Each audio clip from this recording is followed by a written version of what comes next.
Hello,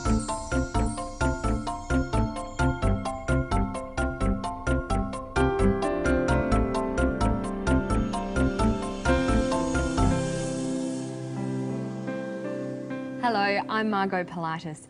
Welcome to Study English, Ielts preparation. On Study English today, we'll talk about the language of speculation and take a look at identifying the future tense. Speculating about the future is a very important language skill for the Ielts speaking test. But first, let's watch today's story. We'll visit a mangrove forest where we'll meet one of the more interesting animals that calls the forest home, the goanna, and a new animal, the cane toad, that might be threatening the mangrove goanna. Possibly because it's very hard to get into mangroves all year round, especially in the wet season when there's a lot of water. This site's one of the only spots where you can get in without a boat all year round, so that's why we chose it.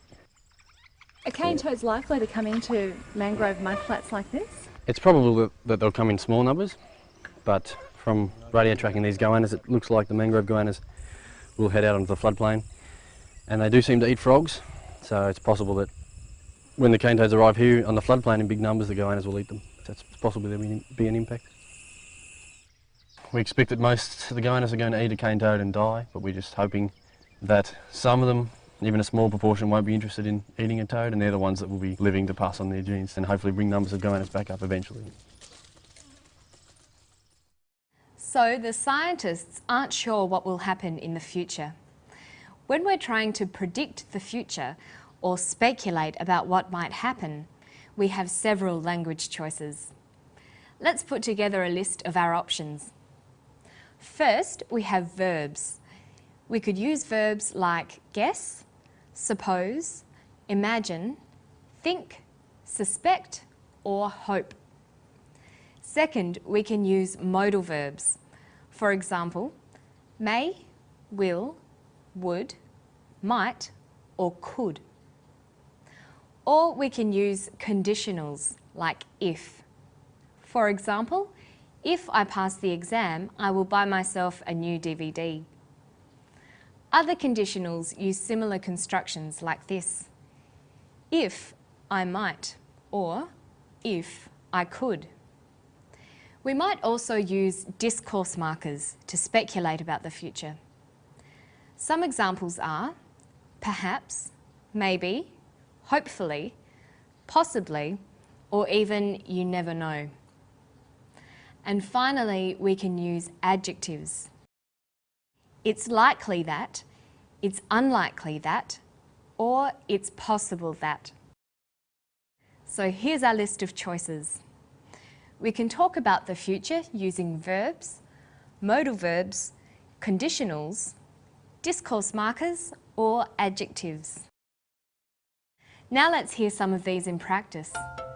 Listen to James Smith talking about what might happen to the cane toads and goannas. It's probable that they'll come in small numbers, but from radio tracking these goannas, it looks like the mangrove goannas will head out onto the floodplain, and they do seem to eat frogs, so it's possible that when the cane toads arrive here on the floodplain in big numbers, the goannas will eat them. So it's possible there will be an impact. He says it looks like the mangrove goannas will head out. When discussing the future, there are many verbs we can use. For example, it looks like, it seems, I expect, I hope, I imagine, or I suspect. These verbs are followed by future tense constructions. In our example, James says, it looks like the mangrove goannas will head out. He uses the future tense, will, to say what the goannas will do in the future.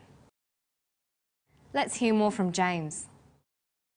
We expect that most of the goannas are going to eat a cane toad and die, but we're just hoping that some of them, even a small proportion, won't be interested in eating a toad, and they're the ones that will be living to pass on their genes and hopefully bring numbers of goannas back up eventually.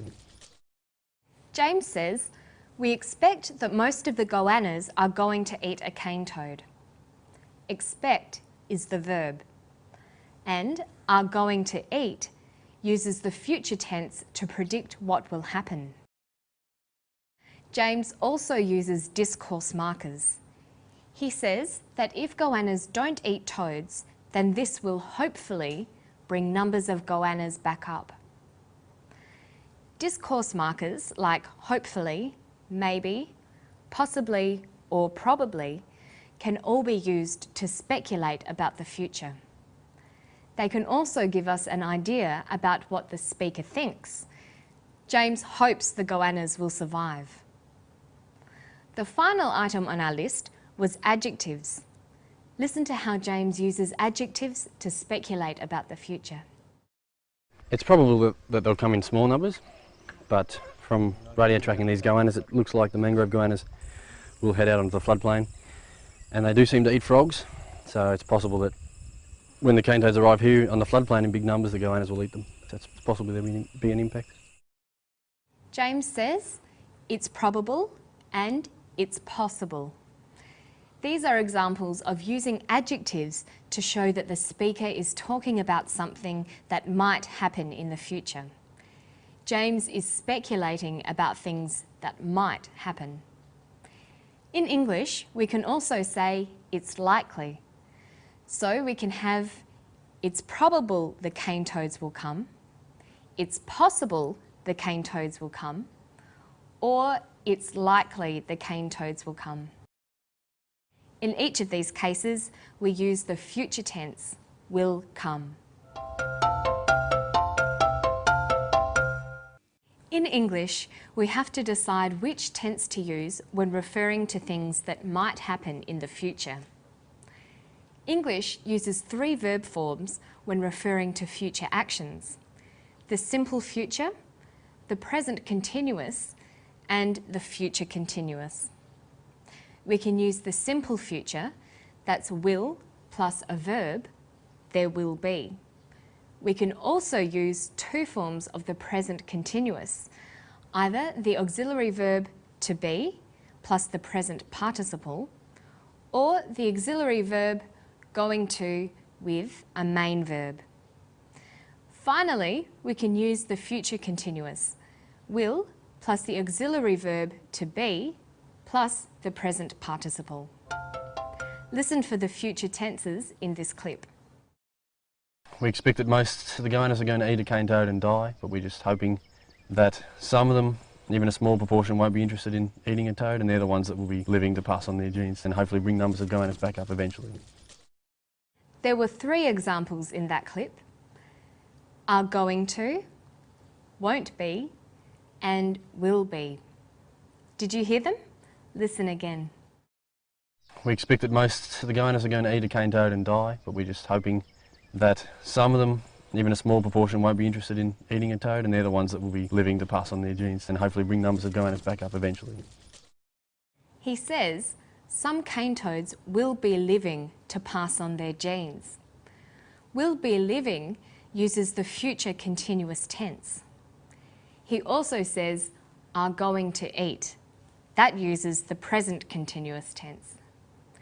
The present continuous tense is used to describe actions in the immediate future that are definite or planned. A good example of the present continuous tense is, what are you doing tonight? I'm going to see a film. And that's all for Study English today. Let's take a look back at the things we've talked about. First, we looked at the language of speculation, the language you use to talk about things that might happen in the future. We saw examples of verbs, modal verbs, conditionals, discourse markers, and adjectives.